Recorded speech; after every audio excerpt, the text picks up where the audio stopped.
Today we're going to be talking about a series of literary devices. These are all devices that you will use throughout your career as an English student, as a language arts student, but these are all devices that we will see in the novel The Devil's Arithmetic that will be starting soon. So here's just a little precursor to get you caught up. So first, an allegory. This is a story, a poem, an image, or lyrics that have a hidden meaning. Typically, this is a moral, political, or religious meaning. One of the most famous allegories is the novel The Lion, the Witch, and the Wardrobe by C.S. Lewis. If you're not familiar with this novel, it's a pretty surface-level fantasy novel, but the author's very religious, and the lion's name, and I'm blanking on it right now, shares a lot of similarities to Jesus, and the whole novel has a ton of religious undertones. So this is an allegory, meaning that on the surface it seems just like a fantasy novel for children, but really it has deeper connections to religion and Jesus Christ, and whether or not that's something that you agree with, that's what the novel has. So an allegory is when a book, a poem, an image, lyrics, any sort of work has a deeper meaning, one that's not just seen on the surface.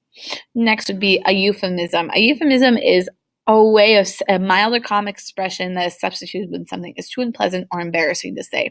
So this is phrasing something that you might be uncomfortable talking about in a way that makes it more appealing or easy for someone else to hear. So for example, instead of saying you're fired, you tell someone that you have to let them go.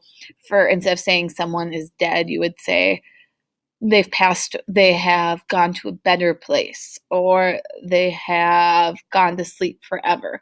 So a lot of times we say it to younger students, or if younger children, for example, if an animal dies, lots of times parents say they've gone to the farm. So a euphemism is a way of saying something more pleasant. I'm very short, so someone would say, Miss Hamilton, you're not short, you're fun-sized. Okay. Irony. This is something that people do get confused a lot with a coincidence. So, for example, irony is when the opposite of what you expect to happen happens. So, right here, if your phone is out of service, give us a call. A lot of us nowadays only have our cell phones, but many of you still have home phones, so that wouldn't be an issue. But for me, I only have my cell phone. If my cell phone breaks, how am I supposed to call them?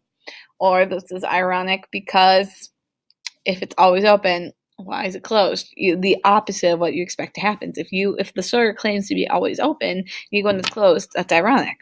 Now this, you could argue, could also be a coincidence because it's the croc eating the croc, but you don't expect a crocodile to eat a croc. I particularly enjoy this photo. Thought it was a good sense of irony. Metaphor. If I could do anything, I would go back in time and say, why do metaphor and simile have to be two separate things? But they are, so we have to deal with it. Metaphor. This is comparing any two unlike things. That's the big thing you need to remember when it's a metaphor, is it's comparing two unlike things. So if I'm saying Franklin has a heart of gold, I'm comparing Franklin. I'm saying his heart. Excuse me.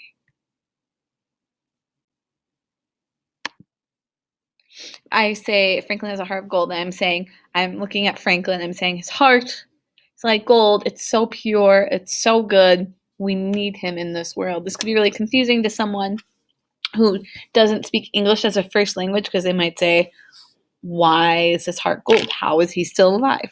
I really like this one. Life is a journey. We're comparing life to a journey, and it's true. It is. Life is something that we'll always do.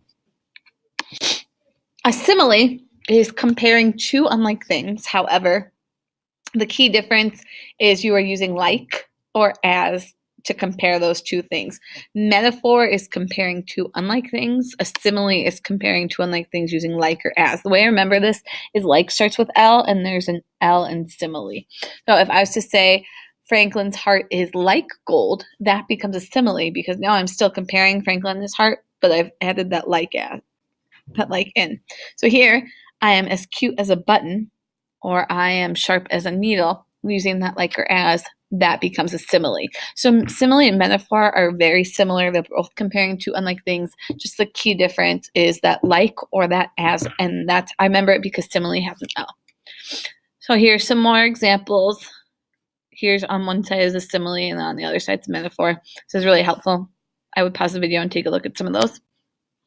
Onomatopoeia, word fun to say, not fun to spell. So this is when a word is pronounced how it sounds, spelled like it sounds. So a bee that buzzes, buzz, spelt and sounds like the sound it makes.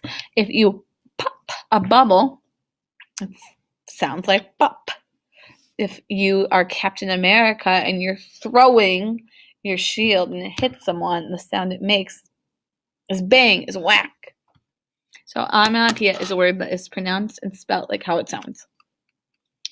Personification. This is giving human-like traits to non-human objects. This is basically every Disney and every Pixar movie.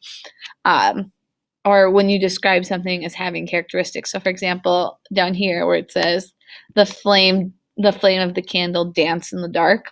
Flames don't actually dance. Humans dance. So we know that the flame is now being personified. The candle is being personified by having the pig from Angry Birds or the sun with sunglasses, arms, and face. They're being personified because they're having these human-like characteristics of appearance.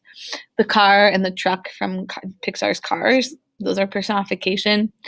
And then here it just shows you how that's done. So basically any Disney or Pixar movie, he usually uses personification of some sort.